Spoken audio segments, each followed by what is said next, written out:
எதற்கு சங்கல்பம் என்ற தலைப்புல தான் இன்னைக்கு சிந்திக்க போறோம். எதற்கு சங்கல்பம்? சங்கல்பம் அப்படிங்கிறது என்ன?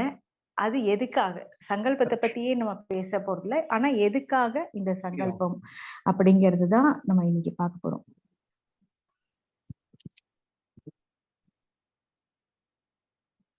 வாழ்க வளமுடன். ஒரு சின்ன பாட்டோட துவங்கலாம்னு நினைக்கிறேன். பாபம் புண்ணியம் அப்படிங்கிற தலைப்புல மகரிஷி ஒரு பாடல் கொடுத்திருப்பாங்க. இந்த சங்கல்பத்துக்கு அவசியமான ஒன்றுதான். எண்ணம் சொல் செயல் என்ற மூன்றினாலும் எவர்க்கெனினும் தனக்கெனினும் இன்றோ பின்னோ. எண்ணம் சொல் செயல் என்ற மூன்றினாலும் எவர்க்கெனினும் தனக்கெனினும் இன்றோ பின்னோ. மண்ணுலகில் உணர்ச்சிக்கோ கற்பனைக்கோ, மண்ணுலகில் உணர்ச்சிக்கோ கற்பனைக்கோ மாசு எனும் துன்பம் ஏழாவகையினோடும். மாசு எனும் துன்பம் ஏழாவகையினோடும். உண்மையிலே இன்பத்தை விளைத்து கொண்டே உலக இயல்போடு ஒட்டி வாழும் செய்கை. உண்மையிலே இன்பத்தை விளைத்து கொண்டே உலக இயல்போடு ஒட்டி வாழும் செய்கை. புண்ணியமாம் இதற்கு முரணான வெல்லாம் புத்திமிக்கோர் பாபமென விளங்கி கொள்வார். புத்திமிக்கோர் பாபமென விளங்கி கொள்வார். இது பாபம் புண்ணியம், அதாவது எல்லாத்துலயுமே நல்லது கெட்டது அப்படிங்கிறது இருக்கதான் செய்யும் இல்லைங்களா? இப்ப இந்த சங்கல்பம் அப்படின்னா என்ன? ஒரு உறுதிமொழின்னு சொல்லலாமா, இல்ல அஃபர்மேஷன் சொல்லுவாங்க ஆங்கிலத்துல, ஆட்டோ சஜஷன் சொல்லுவாங்க, ரெசல்யூஷன் சொல்லலாம். ஒரு குறிக்கோள், நம்மளுடைய வாழ்வின் நோக்கம் அப்படிங்கிறது இறையுணர்வு, அறநெறிப்படி வாழ்றது. இப்ப இந்த இறையுணர்வு பெறுவதற்காகத்தான் நம்ம இந்த பிறவி எடுத்திருக்கோம். அப்போ நம்ம லைஃப்ல சந்திக்கக்கூடிய ஒவ்வொரு துன்பம், சிக்கல், நோய், களங்கங்கள், இந்த மாதிரி விஷயங்கள் எல்லாம் நமக்கு நிறைய பேர் கஷ்டப்படுறாங்க. இந்த துன்பத்தில இருந்து விடுபடுறதுக்காகத்தான் சில உறுதிமொழிகள் மகரிஷி நம்மளுடைய தவத்திற்கு அப்புறம் கொடுத்திருப்பாங்க. சங்கல்பம் அப்படின்னு. அருட்பேராற்றல் கருணையினால் உடல் நலம், நீளாயு, நிறை செல்வம், உயர் புகழ், மெய்ஞானம் ஓங்கி வாழ்வோம் அப்படின்னு கொடுத்திருப்பாங்க. இதை பத்தின ஒரு விளக்கம் அப்புறமா பார்க்கலாம். அதுக்கு முன்னாடி இந்த தலைப்பினுடைய விளக்கம் மட்டும் சொல்லிடுறேன் நான். அப்போ இந்த சங்கல்பம் அப்படின்றது அந்த குறிக்கோளுடைய உறுதிப்பாடு அப்படின்னு நம்ம எடுத்துக்கலாம். ஒரு கொள்கை, ஒரு குறிக்கோள். இந்த நம்மளுடைய வாழ்க்கையில இலக்குகள், கொள்கைகள், குறிக்கோள்கள் அப்படின்றது இருந்தாதான் நம்மளை நாமே ஒரு ஒழுக்கத்தோட வழிநடத்தி கொள்ள முடியும். ஸோ நம்ம அது இல்லை அப்படின்னா எப்படி இருக்கும்னா, ஒரு குறியில்லா அம்பாகிவிடும். அம்புல அந்த அந்த ஆரோ இல்லை அப்படின்னா என்ன ஆகுங்க, அதுல கரெக்டா நம்ம எய்த முடியாது இல்லையா? அதனால நம்மளுடைய வாழ்க்கையில நமக்கு ஒரு குறிக்கோளை, இப்ப 10th இவ்வளவு மார்க்ஸ் வாங்கணும், இல்ல இவ்வளவு படிப்பு, இவ்வளவு ஸ்கோர் பண்ணணும், இது எவ்வளவு பெர்சன்டேஜ் வாங்கணும் அப்படிங்கறது மட்டும் இல்ல, இதை நம்ம புரிஞ்சு படிக்கிறோமா அப்படிங்கிறதும் ரொம்ப இம்பார்ட்டன்ட். அந்த மாதிரிதான் சங்கல்பம் அப்படிங்கிறது நம்ம வாழ்க்கையை நாம மேம்படுத்தக்கூடிய சக்தி தான் இந்த சங்கல்பம். சரி, இப்போ நமக்கு நாம ரொம்ப ரொம்ப முக்கியம்.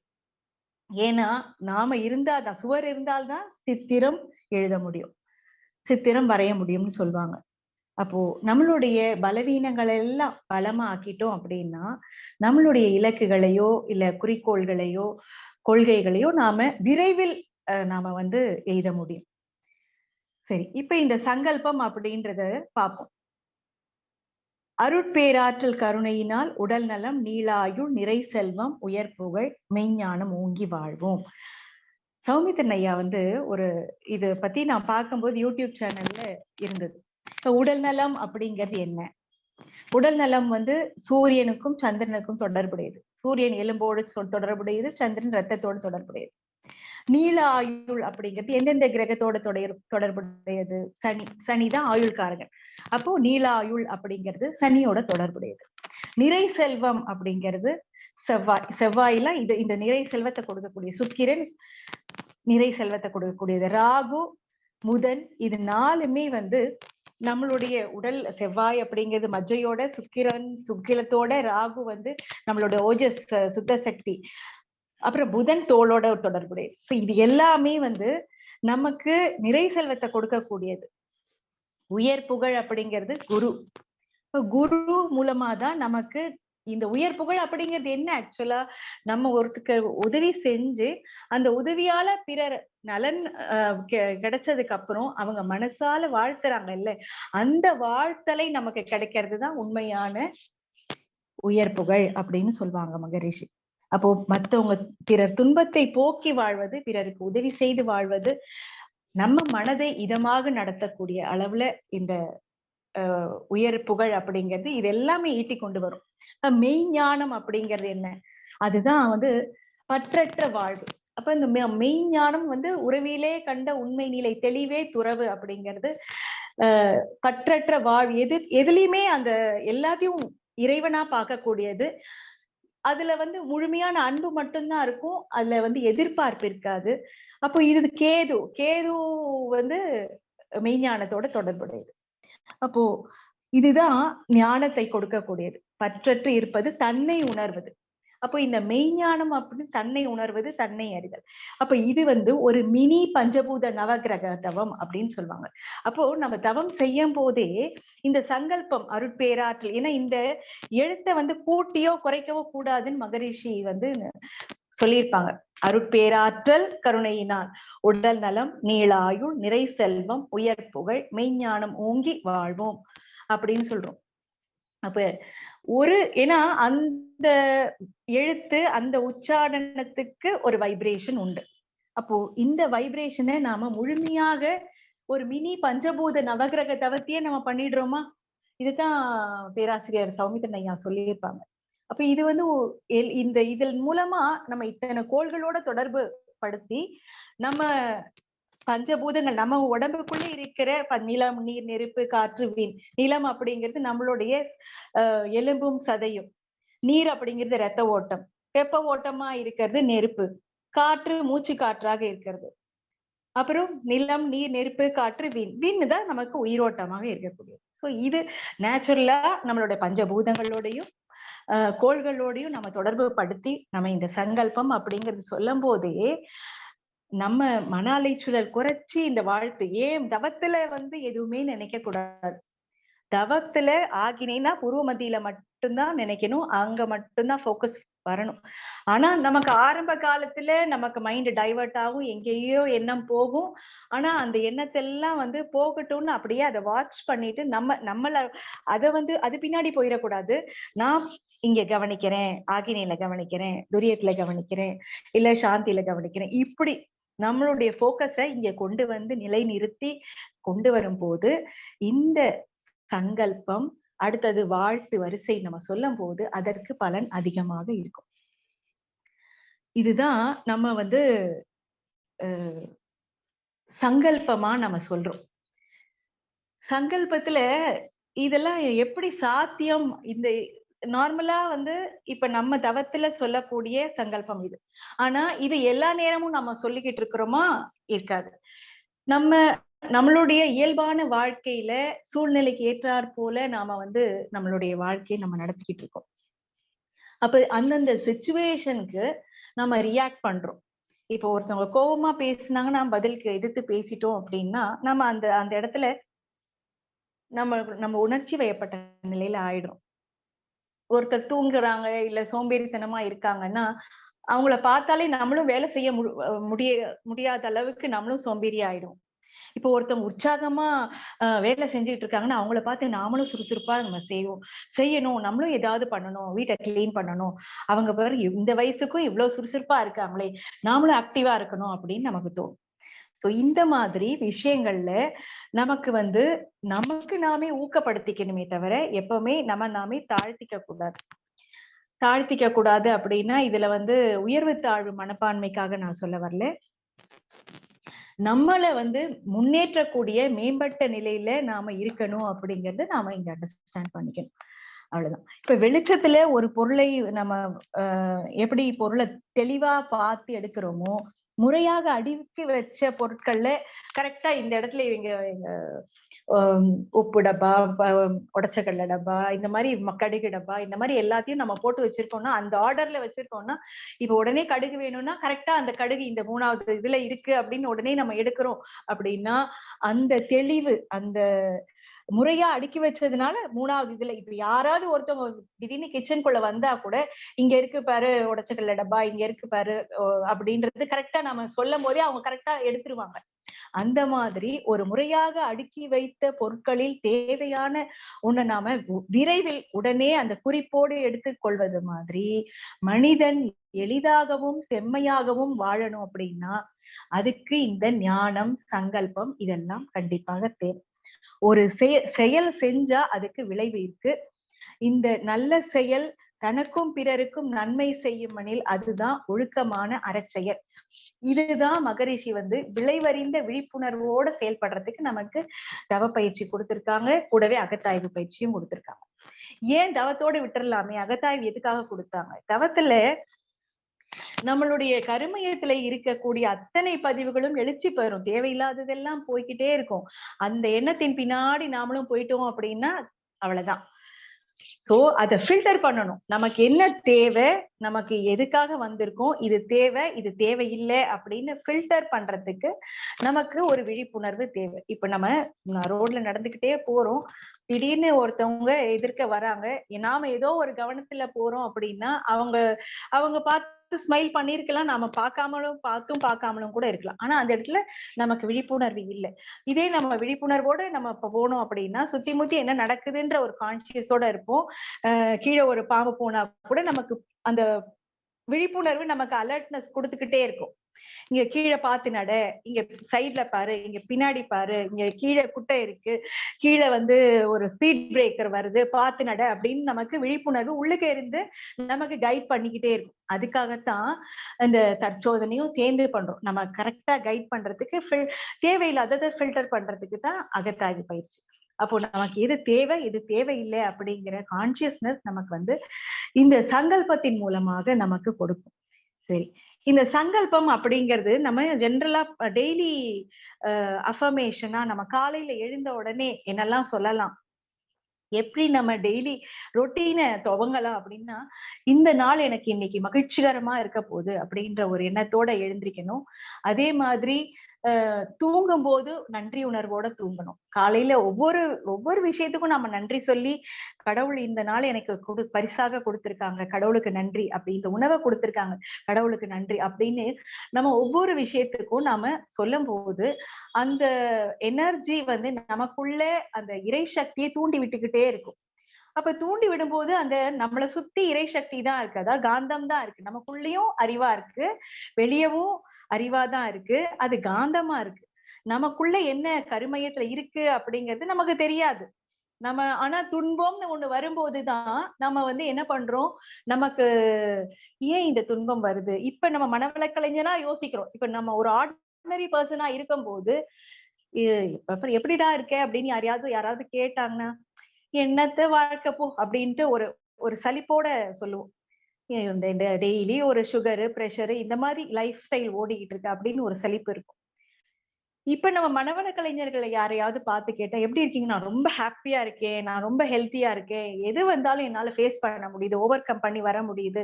எவ்ளோ கஷ்டம் வந்தாலும் அது வந்து சின்னதா போயிடுது." அப்படின்னு நம்ம வந்து ஒரு பாசிட்டிவா அதாவது எந்த ஒரு விஷயத்தையும் ஒரு எனர்ஜெட்டிக்கா, ஒரு சந்தோஷமா, அ உற்சாகமா சொல்லும்போது, அந்த பாசிட்டிவ் எனர்ஜி அவங்களுக்கும் சேர்ந்து அட்ராக்ட் பண்ணிடும். அப்ப பரவாயில்லையே, இவங்கெல்லாம் எப்படி இப்படி சந்தோஷமா இருக்காங்க அப்படின்னு அவங்களும் நம்மள பார்த்து மனவளக்கலை தேடி வருவாங்க. இதுதான் இன்னைக்கு நம்ம சவால்கள் நிறைஞ்ச உலகமா தான் இருக்கு. இந்த உலகத்தை நாம வந்து எப்படி ஃபேஸ் பண்றோம்? டெய்லி யாருக்கும் வந்து பிரச்சனையோ, சிக்கலோ இல்லாததே இல்ல. ஒரு ஒரு மகான் கிட்ட வந்து சீடர்கள் 2 பேர் இருக்காங்க. அவர் வந்து ஒரு துணி எடுத்தாரு. துணிய வந்து முடிச்சு போட்டாரு. ஒரு 5 முடிச்சு போட்டாரு. போட்ட உடனே கேட்கிறாரு. இதுல இது இதுல இருந்து என்ன தெரியுது உங்களுக்கு அப்படின்ட்டு கேக்குறாங்க. அதுக்கு ஒரு அ மாணவன் சொல்றான். முதல்ல ஒரு சுதந்திரமா இருந்த துணி, இப்ப வந்து ஒரு முடிச்சு போட்டு அத சிக்கலாக்கிட்டீங்க. அப்படின்னு குருவே அப்படின்னு சொல்றாங்க. சரியா சொன்ன. ஆமா. இதே மாதிரி தான் நம்மளுடைய வாழ்க்கையும் சரி, நாமும் சரி, இறை சக்தி, இறையுணர்வோட நாம இருக்கிறோம். சுதந்திரமா இருக்கிறோம். கடவுள் தான் நாம. ஆனா, நம்ம வாழ்க்கைய நாம இந்த புலன்களுக்கு பட்டு நம்ம சிக்கலாக்கிக்கிறோம். இந்த மாரி முடிச்சு மாரி சிக்கலாக்கிக்கிறோம். அதனால தான் நமக்கு வாழ்க்கையில துன்பம் அப்படின்னு வருது. அப்ப இந்த சிக்கல எப்படி அ நிவர்த்தி பண்றது அப்படின்னு கேட்கும்போது, யாரு எந்த சிக்கலை எப்படி போட்டாங்களோ அவங்க தானே அதாவது அந்த துணியில போட்ட சிக்கல சொல்லல. வாழ்க்கையில போட்ட சிக்கல யாரு எப்படி போட்டாங்களோ அவங்களுக்கு தான் தெரியும் இத எப்படி அவுக்கணும் அப்படின்ட்டு. அப்போ சுய உணர்வோட, தன்னுணர்வோட நாம எந்த பிரச்சனையும் அதுக்குண்டான ஆன்சர் வந்து கண்டிப்பாக அந்த கேள்வியிலேயே தொக்கி நிக்கும். எந்த சிக்கலாக இருந்தாலும் அதற்கு ஒரு வாசல் கண்டிப்பாக இருக்கும். அதுல வெளியில வர்றதுக்கு. அப்ப அத நாம கண்டுபிடிக்கிற யுக்தி தான் இந்த சங்கல்பம்லாம். அப்ப இந்த சங்கல்பத்த நாம தொடர்ந்து சொல்லிக்கிட்டே இருந்தோம் அப்படின்னாலே, நல்ல வைப்ரேஷன் நம்ம ஃபீல் பண்ண முடியும். இன்றைய நாள் சிறப்பான நாள். நான் நல்ல உடல் நலத்துடன் சிறப்பாக வாழ்கிறேன். நான் அழகாகவும், வலிமையுடனும், தெய்வீகமாகவும் இருக்கிறேன். நான் ஏராளமான செல்வத்துடன் இருப்பதற்கு நன்றி. நான் தொட்டது துலங்குகிறது. பிரபஞ்சம் ஏராளமான வாய்ப்புகள் வழங்கியமைக்கு நன்றி. ஒவ்வொரு சவாலையும் வாய்ப்பாக நான் கருதுகிறேன். என்னுடைய தொழில் வெற்றிகரமாக நடைபெறுகிறது. நான் நன்றாக படிக்கிறேன். இந்த மாதிரி அதாவது ஸ்டூடெண்ட்ஸ் அவங்க அவங்க லைஃப் ஸ்டைலுக்கு ஏத்த மாதிரி குறிச்சுக்கிட்டு நாம இத டெய்லி சொன்னோம் அப்படின்னா, இது என்ன ஆகும்னா நம்மளுடைய பிரெயின் செல்ஸ வந்து ஆக்டிவேட் பண்ண ஆரம்பிச்சிடும். நாம இத எப்படி சொல்றோமோ, அதுக்கு ஏத்த மாரி டியூன் பண்ணி நம்மள செயல்படுத்துறதுக்கு முனையும். இப்ப ஒவ்வொரு சவாலையும் வாய்ப்பாக கருதுகிறேன். என்னுடைய தொழில் வெற்றிகரமாக நடைபெறுகிறது. நான் அன்பினால் அனைவரையும் ஈர்க்கிறேன். நான் அபரிமிதமான வருமானங்களை பெற்றுக் கொண்டிருக்கிறேன். பலருக்கும் நான் உதவி செய்கிறேன். என் அனைத்து தேவைகளையும் பூர்த்தி செய்த பிரபஞ்சத்திற்கு நன்றி. நான் நல்ல பேச்சாற்றல் உடையவன். இன்று பல நல்ல செய்திகள் என்னை தேடி வருகின்றன. நான் கூறும் ஆலோசனைகள் அனைவரும் ஏற்கிறார்கள். என்னிடம் பணம் இரட்டிப்பாக்குகிறது. அந்த பணத்தை நான் பலருக்கும் உதவி செய்து அர்ப்பணித்து அவர்கள் வாழ்வதற்கு உதவி செய்கிறேன். நான் என் தேவைக்காக என்னுடைய உடல் நலத்தை பேணுவதில் விழிப்புடன் இருக்கிறேன். இந்த சூழ்நிலையிலும் அமைதியோட தெளிவோட பேசுகிறேன். வாழ்க்கையை ரசித்து வாழ்கிறேன். அனைவரையும் நேசித்து வாழ்கிறேன். வாழ்க வளமுடன். இந்த மாதிரி நாம வந்து நம்மளுடைய லைஃப் ஸ்டைல வந்து மாத்திக்கிட்டோம் அப்படின்னா, டெய்லி இந்த மாதிரி நிறைய நம்மளே சொல்லலாம். நான் வந்து ரொம்ப வெற்றிகரமானவன். அப்துல் கலாம் அவங்க சொல்லியிருப்பாங்க, I am the best, I can do it, I am the winner, God is always with me, today is my day. இதெல்லாம் நான் கொஞ்ச நாள் சொல்லிக்கிட்டு தான் இருந்தேன். அதுக்கப்புறம் உண்மையிலேயே இது நமக்குள்ள அது ஊக்கப்படுத்திக்கிட்டே இருக்குங்க. ஐ ஆம் த பெஸ்ட் அப்படின்னு. ஏன்னா இப்ப நாம எப்படி அப்டேட்டட் பெஸ்ட் வெர்ஷனா நாம இருக்கணும் அப்படின்னு நாம நினைக்க நமக்குள்ள இருக்கக்கூடிய இறை சக்தி நம்மள மேம்படுத்திக்கிட்டே இருக்கும். நம்மள அத மாதிரியே மேம்படுத்திக்கிட்டு இருக்கும். நம்ம எப்படி வேணுமோ, நமக்கு என்ன வேணுமோ அத கேட்கறதுக்கு மட்டும்தான் நமக்கு தெரியும்.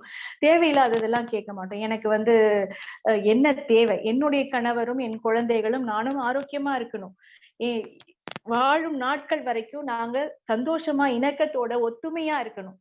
நான் கூட்டு குடும்பத்துல இருக்கேன்னா, நாங்க எல்லாருமே ஒத்துமையா இருக்கணும். எல்லாரும் யாருக்கும் வந்து இல்ல அப்படிங்கிற வார்த்தையவே சொல்லக்கூடாதுன்னு சொல்லுவாங்க. அந்த மாதிரி எல்லாமே இருக்கு அப்படிங்கிறத சொல்றதுக்கு நாம பழகிக்கணும்.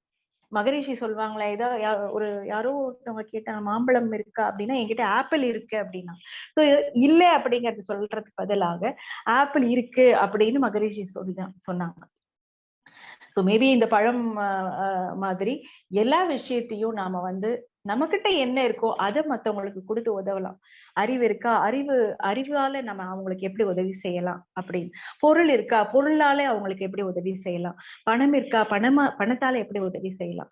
ஸோ நம்மளுடைய உடல் உழைப்பு இருக்கு. இவங்களுக்கு வந்து போய் கூட மாட சமைக்கணுமா, அவங்களுக்கு ஒத்தாசையா இந்த காய்கறி அரிஞ்சு கொடுத்து சமைக்கிறதுக்கோ, சாமான் தேய்க்கிறதுக்கோ, ஏதோ ஒண்ணு நம்மளால என்ன முடியுதோ அதை அவங்களுக்கு செய்யலாம். அந்த நிமிஷத்துல யாராவது நம்மள உதவி கேட்டு வர்றவங்களுக்கு உதவி செய்யலாம்.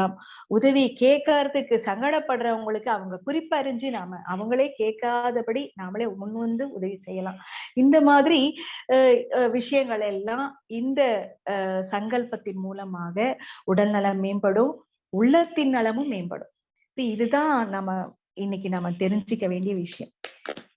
நாம சங்கல்பம் எதுக்காக அப்படின்னா, நம்மளுடைய லைஃப் ஸ்டைல் எல்லாருமே நல்லபடியா வாழணும்னு தான் நினைப்போம். முன்னேறணும் அப்படின்னு தான் நினைப்போம். நம்மளுடைய வாழ்க்கை தரத்தை மேம்படுத்தணும் அப்படின்னு தான் நினைப்போம். அப்படி நம்மளுடைய வாழ்க்கை தரத்தை மேம்படுத்தணும் அப்படின்னா, நம்ம வந்து சரியான பாதையில நேர்மறையான எண்ணங்களோட நம்ம பயணிக்கிறதுக்கு பழகிக்கணும்.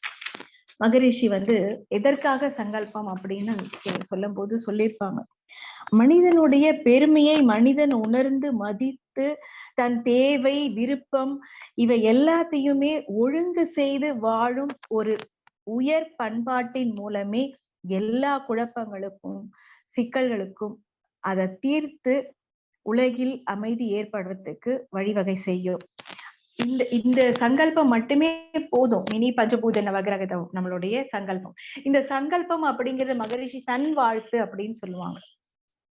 சோ இந்த தன் வாழ்த்து தான் அந்த அருட்பேராற்றல் கருணை இந்நாள் உடல் நலம் நீளாயு நிலை செல்வம் உயர் புகழ் மெய்ஞானம் ஓங்கி வாழ்வோம், ஓங்கி வாழ்க வளமுடன் சொல்லுவோம். நம்ம இக்கூட்டுத்தவத்துல வாழ்வோம் அப்படின்னு சொல்றோம்.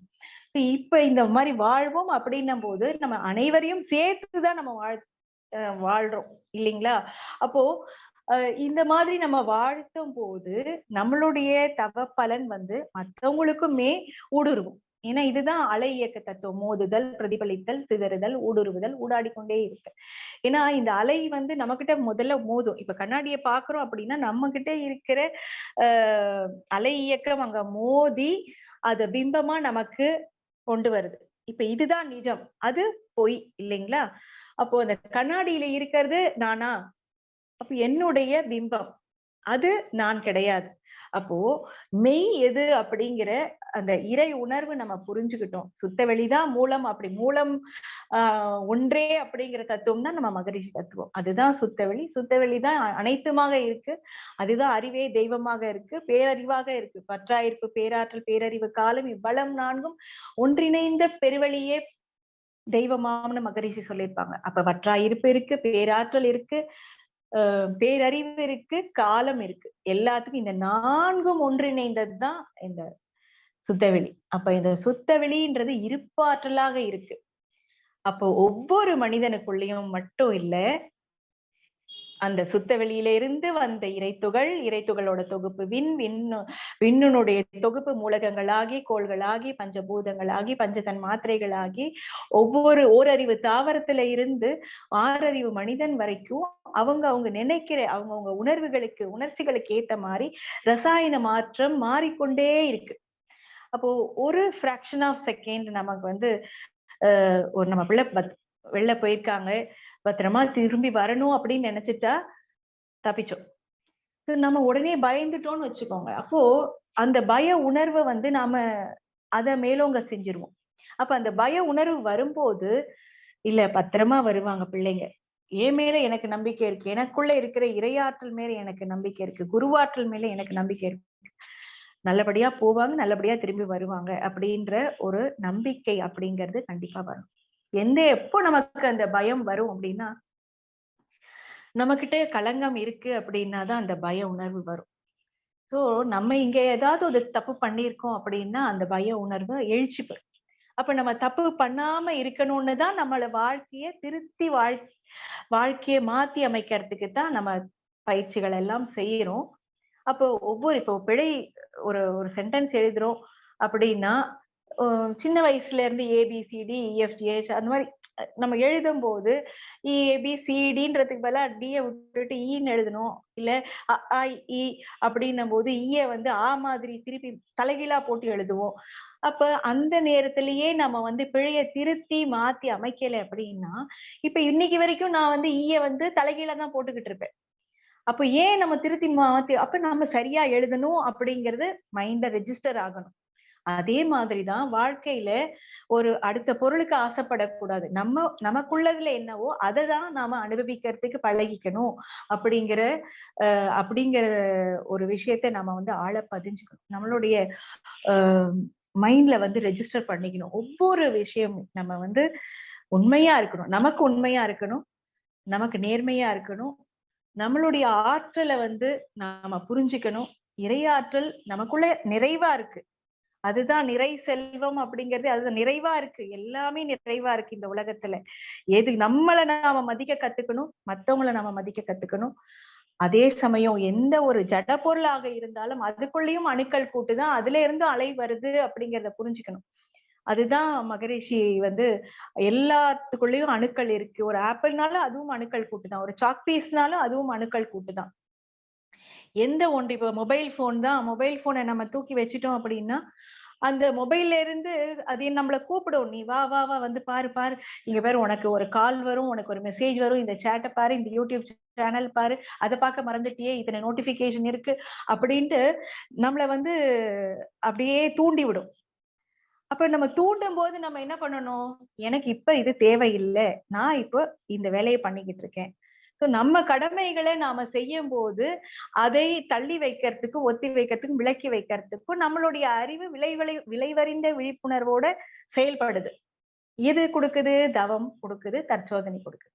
நான் சாதம் வைக்கிறேன், பால் வைக்கிறேன். பால் வைக்கும்போது எ சிம்ல போட்டு வச்சாலும், அ பொங்கி வருதா? ஃபுல்லா வச்சிருக்கேன் அப்டின்னா, பொங்கி வழிஞ்சிரும். சரி கொஞ்ச நேரம் பக்கத்திலேயே இருந்து நம்ம பார்க்குறோம் அப்டின்னா, இப்ப நெறைய பேர் குக்கர்ல விசில் வச்சு இப்ப இது பண்ணிடுவேன். சம்டைம்ஸ் இப்ப சாதமோ, இல்ல குழம்போ ஏதோ ஒண்ணு நம்ம வைக்கிறோம். கொஞ்சம் கொஞ்சம் நம்மளுடைய விழிப்புணர்வு தவறுச்சுன்னா தீஞ்சு போயிடும். அப்ப அந்த விழிப்புணர்வு நமக்கு தவறாம இருக்கிறதுக்கு தான் இந்த தற்சோதனை பயிற்சி நமக்கு குடுக்குது. எதுவுமே நம்ம அந்த விழிப்புணர்வை நமக்கு கொஞ்சம் வெளில உட்கார்ந்திருந்தா கூட, நீ அடுப்புல சாதம் வச்சியே, குழம்பு வச்சியே, சாம்பார் வச்சியே, பால் வச்சியே அப்படின்னு நினைவுபடுத்தும். அதுதான் விழிப்புணர்வு. நமக்குள்ள இருந்து ஒரு குரல் குடுத்துக்கிட்டே இருக்கும். எந்த ஒரு விஷயமா இருந்தாலும் அந்த விழிப்புணர்வை நமக்கு கொடுப்பது ஆக்கினை துரியமும், துரிய தவமும் தான். அப்ப எந்த விஷயம் நமக்கு அமைதி கொடுக்குது அப்படின்னா, நமக்கு சாந்தி தவம் தான். ஸோ நம்ம நமக்கு அமைதி வேணும். ஏன்னா நம்ம இந்த பூமியில தான் வாழ்றோம். இந்த பூமியில தான் இந்த உயிரு அ தரையில தானே கால் வச்சுக்கிட்டு இருக்கோம். எதுக்காக நமக்கு சாந்தி தவம் குடுக்கணும் மகரிஷி? அப்படியே விட்டுருக்கலாமே. மேல்நிலை தவம் பண்ணாலும் ஏன்னா எக்ஸ்ட்ராவா இருக்கக்கூடிய அத்தனை உயிர்த்துகளும் நம்ம தலபாரத்துல ஏன் தலபாரம் வருது? ஸோ நம்மளுடைய அதிகப்படியான உயிர்த்துகள்கள் மேல் எழும்பி வருதுன்னா, அத இறக்குனா தான் நமக்கு ரிலீஃப் இருக்கும். நம்ம சம்டைம்ஸ் சூழ்நிலையில எமோஷனலா மாறுறோம்னா, அந்த நேரத்துல அந்த மனச வந்து அமைதிப்படுத்துறதுக்கு சில பேர் கவுண்டிங் குடுக்கலாம். 1ல இருந்து 100 வரைக்கும் கவுண்டிங் குடுக்கலாம். இல்லன்னா அமைதியா சாந்தி தவத்துல இருந்து யாராவது நமக்கு துன்பம் குடுத்திருக்காங்க, இல்ல கோவப்படுத்திருக்காங்கன்னா, அந்த நேரத்துல அவங்க வாழ்க வளமுடன் வாழ்த்தி, ஆ மகரிஷி சொல்லியிருப்பாங்கல்ல, "இன்னல் புரிவோர் நம்மை எதிரிகளாக நினைப்போர் எவரேனும் இருந்தால் அவர்களும் மனம் திருந்தி நல்வாழ்வு பெற கருணையோடு வாழ்த்துவோம்." எவ்ளோ ஒரு யாராவது இப்படி சொல்லியிருப்பாங்களாங்க? எவ்ளோ ஒரு அன்பும், கருணையும் மிக்க நமக்கு ஒரு குரு கிடைச்சிருக்காங்க. எவ்ளோ ஒரு ஆற்றல் மகரிஷி கிட்ட இருக்கு. அப்ப அந்த ஆற்றல் நமக்கும் கண்டிப்பா இருக்கும் தானே! ஏன்னா அந்த உயிர் கலப்பு நமக்கும் தானே இருக்குது. எப்ப தீட்சை பெற்றோமோ அப்பவே மகரிஷி குருவினுடைய உயிர் கலப்பு நமக்கும் கிடைச்சது தானே!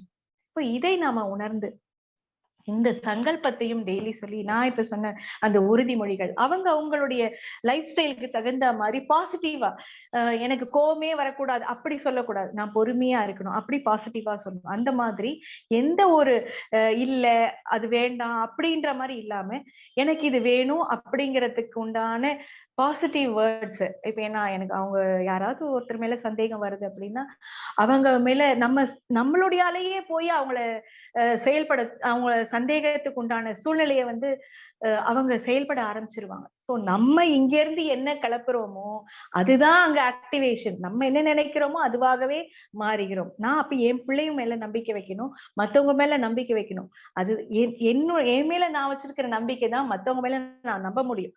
என்கிட்ட சந்தேகம் வந்ததுன்னா நான் மத்தவங்களும் சந்தேக கண்ணோட தான் பார்ப்பேன்.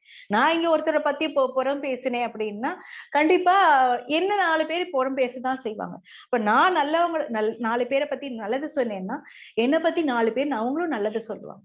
இதுதான் எல்லாமே வந்து கிவ் அண்ட் டேக் பாலிசி தான். இதை நாம புரிஞ்சுக்கிட்டு நம்மளுடைய சங்கல்பத்தை கூறி சிறப்பாக நம்மளுடைய வாழ்க்கை முறையை முன்னேற்றி நம்மளுடைய வாழ்க்கை தரத்தை மேம்படுத்தி நம்மளுடைய இலக்கு நம்மளுடைய வாழ்வின் நோக்கமாக மான இறை உணர்வை பெறுவதற்கு அறநெறிப்படி கர்மயோக நெறிப்படி வாழ்க்கை முறையை அமைத்துக் கொண்டு இன்பமாக மகிழ்ச்சியாக வாழ்வோம் என்று கூறி இந்த நல்வாய்ப்பினை எனக்கு அளித்த தாய்லாந்து மனவளக்கலை மன்ற நிர்வாகத்தினர் அனைவருக்கும் நன்றி கூறி இவ்வளவு நேரம் பொறுமையாக செவிமடுத்த அன்பர்கள் அனைவருக்கும் சான்றோர் பெருமக்கள் அனைவருக்கும் நன்றி கூறி அனைவரும் அருட்பேராற்றல் கருணையினால் உடல் நலம் நீளாயும் நிறை செல்வம் உயர்ப்புகள் மெய்ஞானம் முங்கி வாழ்க வளமுடன் வாழ்க வளமுடன் வாழ்க வளமுடன். நன்றி அனைவருக்கும். நன்றிங்க. வாழ்க வளமுடன். ஸ்கை வேதாத்ரி அமுதம் சேனலை சப்ஸ்கிரைப் பண்ணாதவங்க சப்ஸ்கிரைப் பண்ணுங்க, பெல் பட்டனை டச் பண்ணுங்கள். அப்போ தான் நாங்கள் போடுற எல்லா வீடியோஸும் உங்களுக்கு கிடைக்கும். நன்றி. வாழ்க வளமுடன்.